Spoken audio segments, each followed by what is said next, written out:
مرحبا وأهلا بكم في برنامج داخل واشنطن.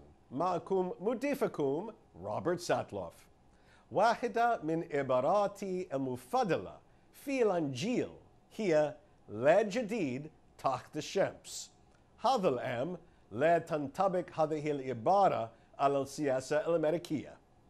على الجانب الديمقراطي أعلنت هيلاري كلينتون أول وزيرة الخارجية في عهد الرئيس أوباما لتوها أنها تعارض أهم نجاح اقتصادي دولي حققه رئيسها السابق، وهو التفاوض حول اتفاقية تجارة جديدة مع آسيا. هذا يعني أنها تأخذ على محمل الجد التحدي الذي تواجهه من جانب بيرني ساندرز السيناتور الاشتراكي الذي يلزم أقصى يسار وسط السياسة الأمريكية. على الجانب الجمهوري ما يزال ثلاثة أشخاص لم يشغلوا أي مناسب بالانتخابات من قبل يختلون كما استطلاعات الرأي لمرشحي الرئاسة. لم يحدث هذا أبدا من قبل، وهي علامة واضحة على الغضب الذي يحمله الناخبون الأمريكيون نحو النظام السياسي. اشتراكي للديمقراطيين والثلاثة سياسيين هواة للجمهوريين. ماذا يقول هذا عن السياسة الأمريكية اليوم؟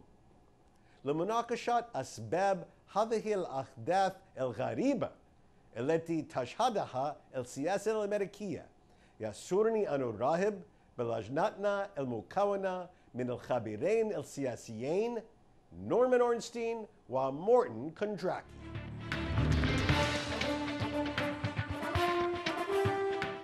Welcome back to Dakhel, Washington. I'm sitting here with our panel of political experts. Absolutely delighted to welcome back our friend Mort Kondracki, joining Norm Ornstein.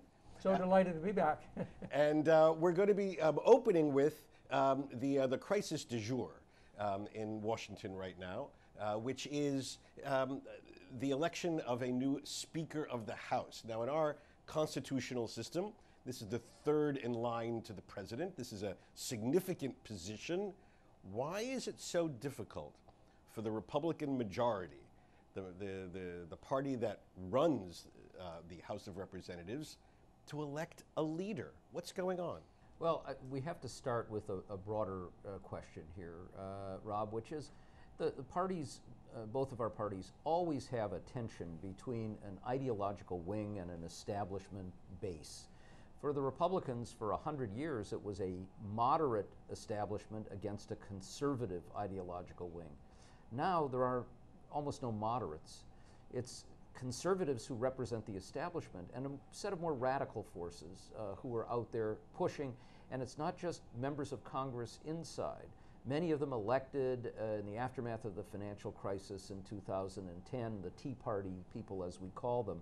It's also all of these outsiders on cable television and talk radio and in blogs who are agitating and basically saying, you should be drawing lines, don't compromise, use the power here to bludgeon Barack Obama to his knees.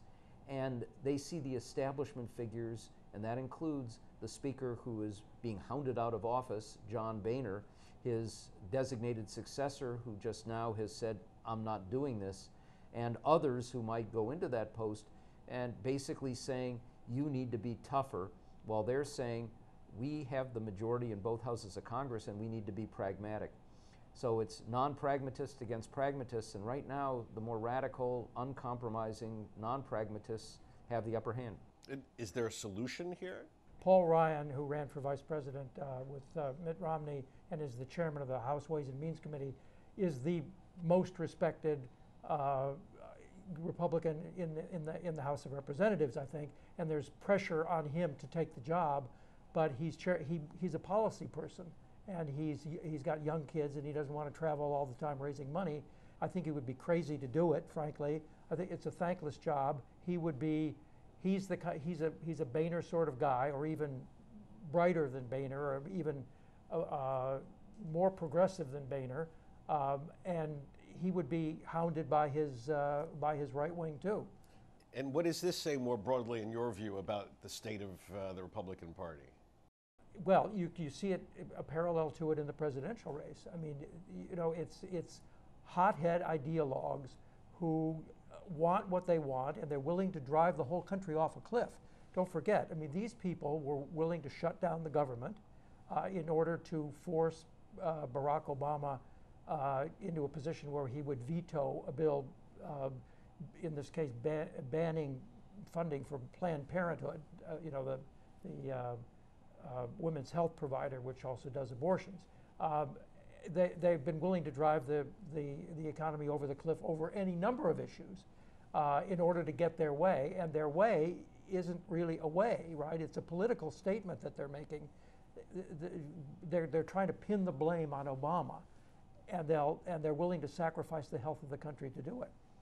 You know, there's another a part of this, which is this division was exacerbated by many of these establishment figures. The first who got forced out of office, lost in a primary, was Eric Cantor, who had been the majority leader. Now we see Kevin McCarthy, who had been his close ally. They had a little group of leaders back when Barack Obama got elected president. They called themselves the Young Guns, and they went out there and actively recruited candidates to run in 2010 after the financial crisis, sort of populist anger emerging, and promised them that if they came in, they could use the debt ceiling as a bludgeon to force Barack Obama to his knees. They would cut spending dramatically, slash it. They would take over the reins of government. And they failed. And there's this widespread sense out there that the more conservative or radical wing of the party has been seduced and abandoned repeatedly by the establishment. And that's true with their presidential candidates. You know, I would look at Mitt Romney having run very far to the right. Most of the people in his party see him as a moderate and another one who failed. And they've been promised that if we just keep doing these things, we're going to get what we want, and they don't. So the anger is deep, and it's not going away anytime soon.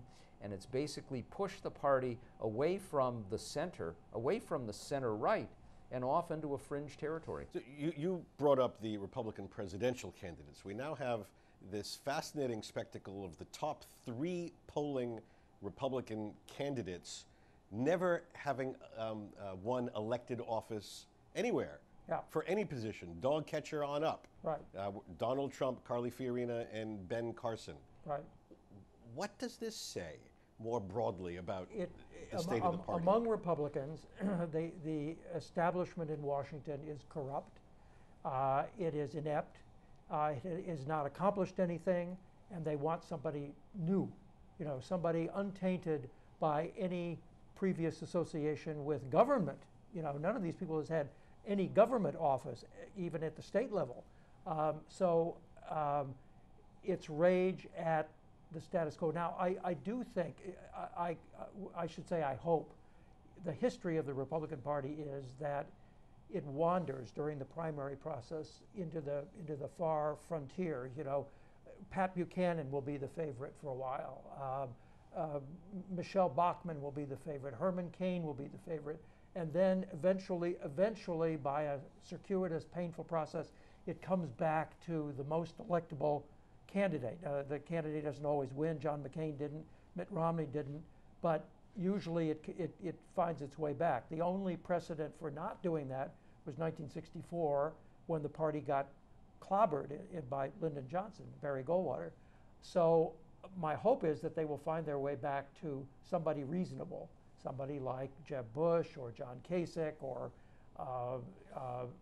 you know, Marco Rubio or maybe Chris Christie, somebody like that. So that is the presumption. Is there a chance that one of these renegade candidates actually could win that nomination? Indeed there is. I actually wrote a piece in The Atlantic called Why This Time Might Be Different. And there are some things that have changed. But just consider this, Rob. Those 3 that we've mentioned who have never held elective office, throw in 2 more. Ted Cruz, who is in office, but who is as outside as anybody could be, and Mike Huckabee, who had been a governor many years ago, but is also a radical outsider. Those 5, when it comes to Republican voters, are capturing about 60% of the support preferences. The three prime establishment candidates, Jeb Bush, Marco Rubio, John Kasich, are getting about 20% support. Now, it is true we've had a Michelle Bachmann who rose for 2 or 3 weeks and then fell back, and a Herman Cain who was the flavor of a month and then fell back. Donald Trump has sustained it now for many months. So has Ben Carson. And it's likely if one of them begins to stumble that those voters are going to turn first to another insurgent candidate. So there's no sure thing here. And because our money system has changed, the campaign finance system, where it used to be you could survive for a little bit, but then if you couldn't get money, you had to drop out because it's an expensive process. Now all you need is one billionaire friend who can keep you going. So we have more candidates staying in for a longer period of time. And the Republican nomination may not be decided the way it usually is around March or April. It may go on for a much longer period. It could, and you know, but the Democrats are playing into this as well. If you had a strong Hillary Clinton, who was the presumptive nominee of the party, who could then get matched up in polling against Trump, against Carson, against Fiorina, and clobbered them, right? It might drive some sense into the Republican primary electorate that they had to nominate somebody who had a chance to win. But now Hillary Clinton is fading in the Democratic side. Bernie Sanders will poll, I mean, Donald Trump will poll quite well against Bernie Sanders, I think, in the end. There's not the chaos on the Democratic side that there is on the Republican side, but there is uncertainty on the Democratic side, and that is helping the wild people on the Republican side. And who's the next Republican to drop out, in your view? You know, we're going to see at least a few of these who are starting to fade and stumble a little bit. Bobby Jindal, the governor of Louisiana, has been polling in the trace elements, although now he's getting 4 or 5%, which seems to be enough to perhaps keep him going a little bit longer. Rick Santorum, who's a perennial candidate, may end up dropping out. But you know, if you can just keep going for a little bit of time and nobody has an upper hand, why not? There's one other point I think we have to make here. What has enabled Trump to emerge is not just that he's an outsider. The immigration issue has been the sort of avatar. And it's really for, we often see this. Populism emerges, it's got a nativist component. Look at the anti-immigration sentiments all across Europe now with the refugee crisis. But we have a country that is becoming a majority-minority country, inexorably. And the dominant group in the society, the working-class white voters, are so uneasy about this that if you take the toughest stance imaginable on immigration, Donald Trump saying we're going to build this huge wall and we'll throw out 11 million people, it brings you support that is, for a party, suicidal if you need to broaden your base. But for that group of people, it really is the one thing that matters. Okay, when we come back from the break, we're going to switch gears to talk about the Democratic Party and see whether they're any healthier internally than the Republicans in just a moment.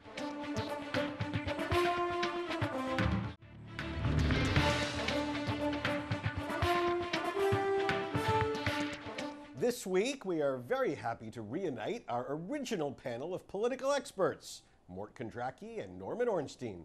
Mort is the author of a fine new book, Jack Kemp, the bleeding heart conservative who changed America. In the course of his legendary career, Mort has served as the executive editor and columnist for the Capitol Hill newspaper Roll Call, the Washington bureau chief of Newsweek, senior editor of the New Republic, and columnist for the Wall Street Journal. Sitting to his right is Norm Ornstein. He is the author, most recently, of It's Even Worse Than It Looks, How the American Constitutional System Collided with the New Politics of Extremism. Now, speaking of extremism, You've got to bring out a new edition a new of your edition, book, 'cause that's it's right. even worse than it used to look. Barney Frank said to me a couple of weeks ago, the new edition should be, it's even worse than it was when we said it was even worse than it looks. there you go. All right, now speaking of worse than it looks, let's switch to the Democratic side.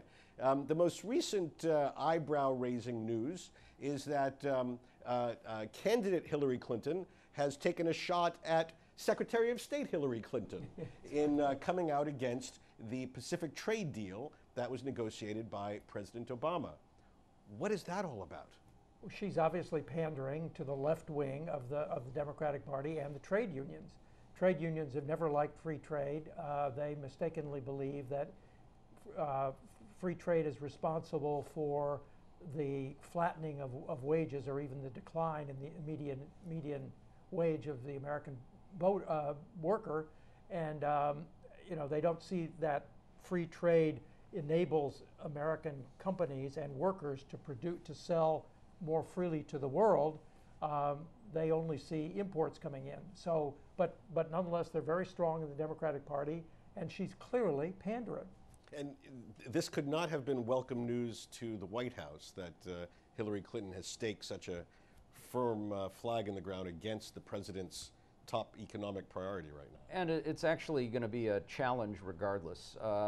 What was more striking in my judgment, because I don't think this was unpredictable given the nature of the Democratic electorate, labor, which is basically lost on everything in this administration and around the country, this is the sort of last flag that they're planting.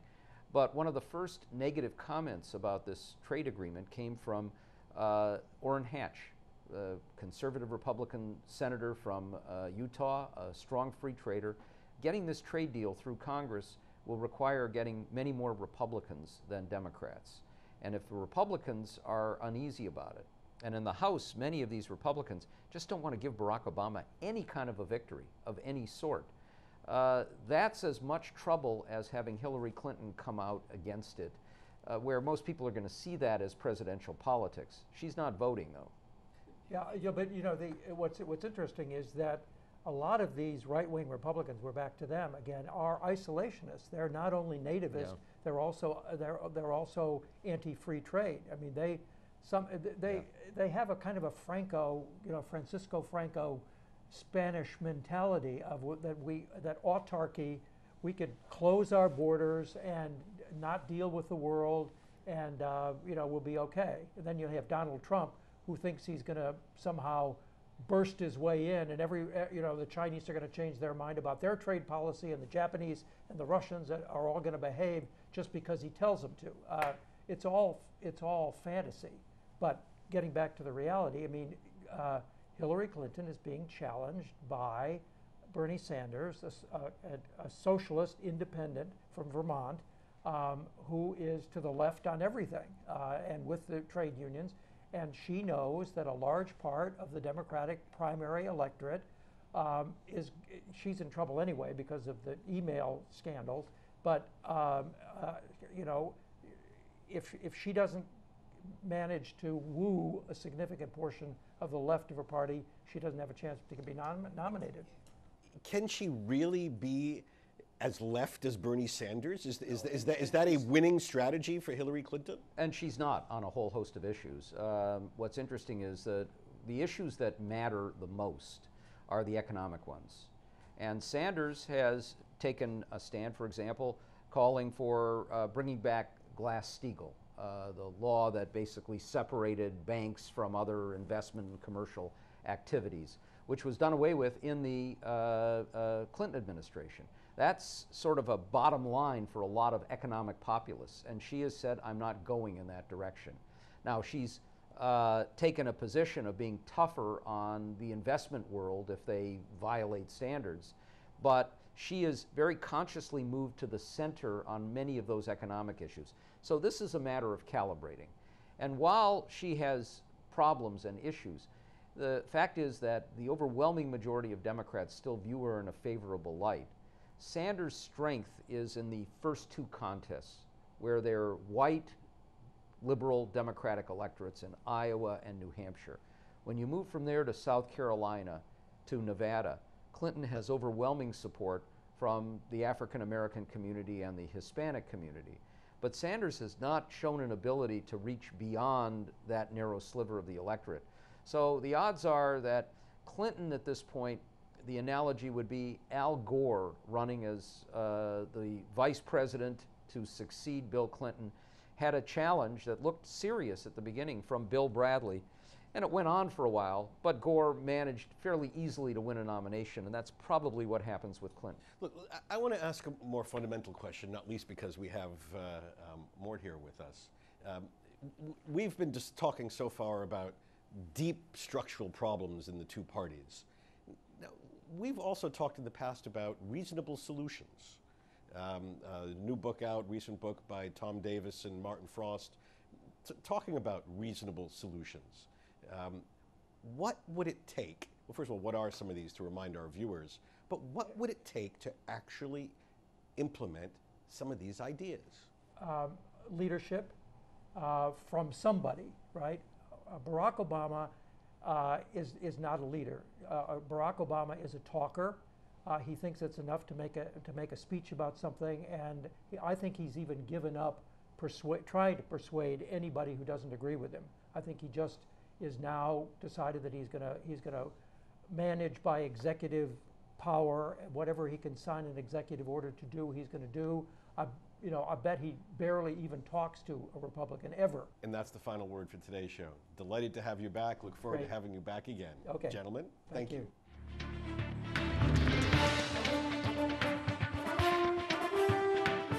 بهذا نصل إلى نهاية هذه الحلقة من برنامج داخل واشنطن. إذا كانت لديكم أي استفسارات أو تعليقات حول هذه الحلقة، وخاصة حول دار كبار رجال الأعمال في مجال السياسة، أرجو أن تراسلوني مباشرة على عنوان البريد الإلكتروني التالي insidewashington@alhurra.com. معكم روبرت ساتلوف. شكرا لكم وإلى اللقاء.